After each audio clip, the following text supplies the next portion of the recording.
নমস্কার, আমি মৃত্যুঞ্জয়। আজকের জ্যোতিষের আলোচনায় আজকের আলোচনার বিষয় হলো সংখ্যাতত্ত্ব। 2025 সাল সামনেই আসছে। তো 1 থেকে 9 পর্যন্ত যে সংখ্যা আছে তাদের কেমন যেতে পারে 2025 সাল, সেই বিষয় নিয়েই আলোচনা। আমরা প্রথমে 1 সংখ্যাকে আলোচনা শুরু করব। তো 2025 সাল যদি আমরা হিসেব করি, 2 + 2 + 5 তাহলে 9 সংখ্যার আন্ডারে পড়ছে। 9 সংখ্যাকে রিপ্রেজেন্ট করে আমাদের গ্রহ মঙ্গল। 9 সংখ্যার অধিপতি হলেন মঙ্গল। মঙ্গলকে আবার যদি আমরা দেখি, তিনি হনুমানজির সাথে রিলেটেড। হনুমানজি মঙ্গলময় একটি ধরুন দেবতা, যার কলিযুগে হনুমানজি খুব অ্যাক্টিভ।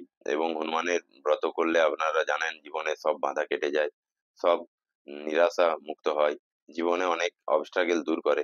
হনুমানজির সাথে আমরা পাবো বগলামুখী মা। বগলামুখী মাকে আমরা মঙ্গলের সাথে রিলেটেড করে থাকি।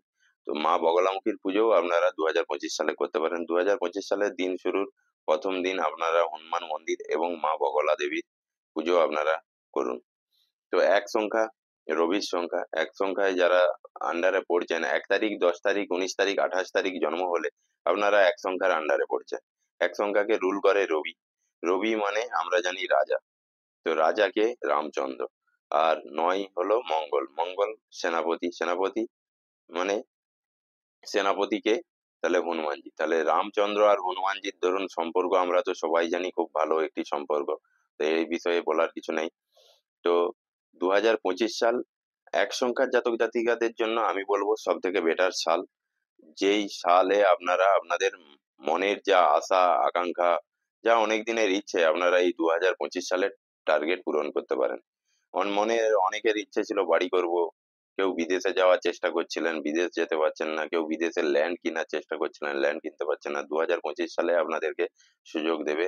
কিন্তু তার জন্য আপনাদেরকে যেটা করতে হবে, ডেডিকেটেড ভাবে আপনাদেরকে কাজ করতে হবে। কর্ম আপনাদেরকে ডেডিকেটেড ভাবে করতে হবে। অলসতা আপনার জীবন থেকে ত্যাগ করে দিতে হবে।